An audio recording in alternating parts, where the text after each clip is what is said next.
the commercial break, Michael told me we were already 4 minutes over, so I thought, well, I better be quick.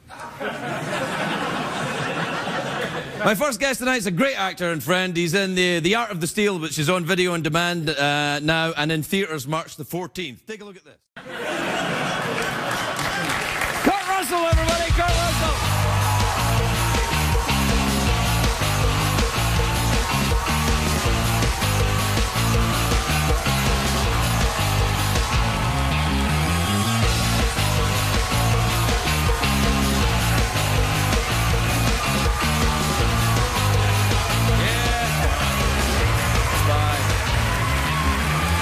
What's up, big time?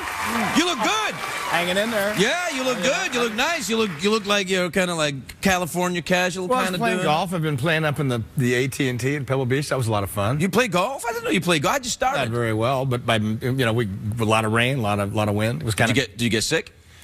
Yeah, I did. Yeah. But as a matter of fact, I didn't. What have you got?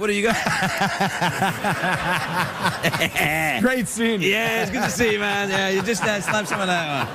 That's what I needed. Yeah. Yeah, there you are. Just. Hey, man, how you doing? Did you get the flu? I think so. Yeah?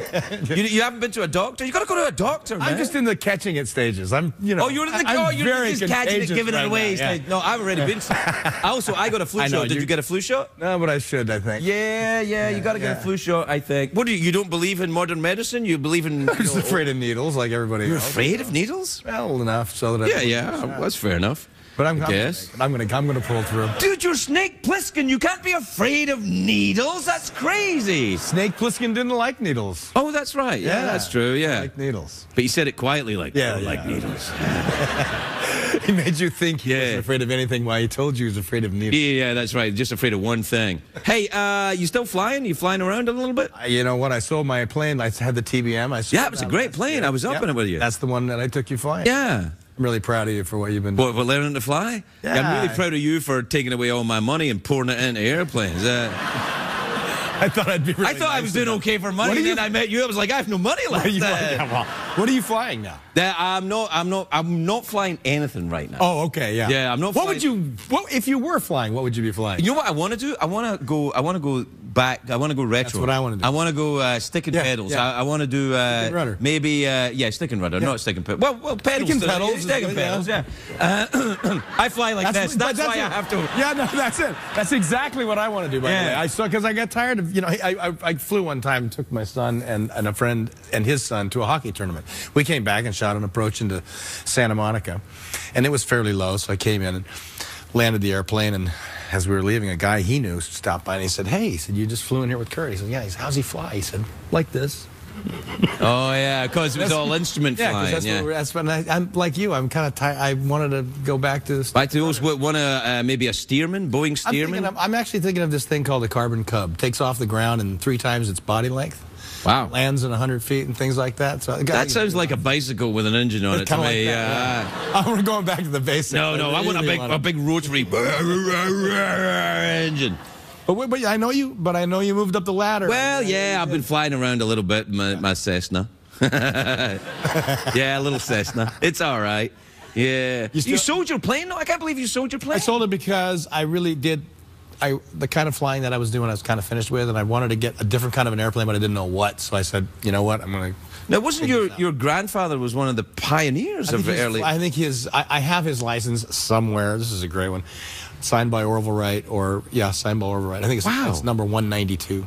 The 192nd pilot's license in the U.S.? Yeah, and one of the reasons it's so late is because he hid for 2 years. He was in the day when they were doing stunt flying, a lot of stunt. He was a stunt pilot. He was a national stunt champion for 3 years. And they didn't want to have a license. They didn't want to be held accountable for most of the stuff they were doing.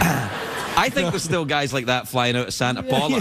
You know Santa Paula? Yeah, you get there's a little practice airport, and you get near there, and you just you don't hear anybody on radios, which you're meant to, or you just see guys going, yeah. Did you have guys with their teeth flying out? Yeah. Did you ever get in any situations where you kind of went, I don't know about this? Yes, I tell you, the first time, because you kind of mentored me into flying an airplane, right? The first time I did my solo cross-country flight, I had to fly over to San Gabriel's, Van Nuys, over to Bakersfield, the first flight. Porterville? Right, Porterville. I went up to Porterville. I told him to send you to Porterville. But I was coming back, and I went over the San, and I hit moderate turbulence. Right. Which is... there's nothing moderate about it. I don't know why it's called moderate turbulence. It's not moderate turbulence. It's not moderate. It's like, ah! Yeah. And I'm in the airplane on my own. I was flying the airplane on my own. And before I started flying, I talked to you. And you said, I said, I want to know what's behind my fear of flying. And I remember you said, behind the fear, Craig, is you. And I thought, oh, that sounds like a movie. And then I'm in the plane, I'm in moderate turbulence, I'm crapping my pants. And then in my head comes you going, behind the fear is you. But it's not just a dude, it's Kurt Russell's voice. So it really is like a movie. Behind the fear is you. I'm like, get out of my head, Kurt Russell! I've got to laugh. I was terrified, absolutely terrified. But you landed the plane. After about 5 times, I got to Van Nuys Airport, and I was bouncing up and down the runway, and the controller said to me, how many landings do you want on the runway? That's funny. Yeah, it was great. But you've done great. You've done really great. I really am proud of you. There's been quite a few people that I've had the opportunity to mentor, but we had a conversation. This is how many years ago? 7 years ago. Yeah. And we were doing this, you know, like we're doing now, and we started talking about this, and I realized that he was talking about white knuckling it, and I said, you know, you're the kind of candidate that generally makes a very good pilot, because when people who are afraid of flying start to fly and get over the fear of it, they never lose the respect for flying. No, I gotta have that. I don't know if I respect flying or I just respect gravity. I very much respect gravity and airspeed. I respect airspeed a great deal more than I used to. It's nice to have it. How was it your grandfather got you into it? Is that what happened? No, I've been asked that question many times, never could really answer it.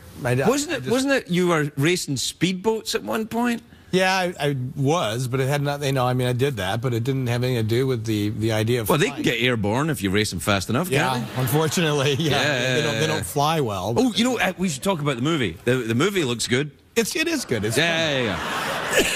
We have to take a break. We don't need to talk about that.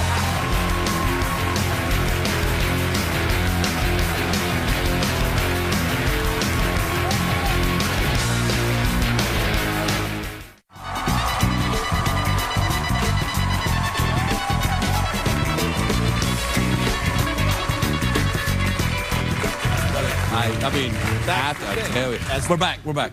So we're just talking about your movie, Carl.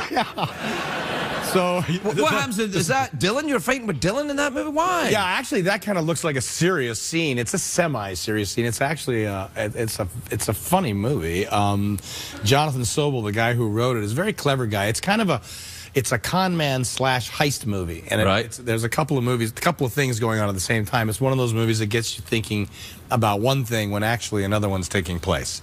Is there a car chase in it? You know, I don't remember.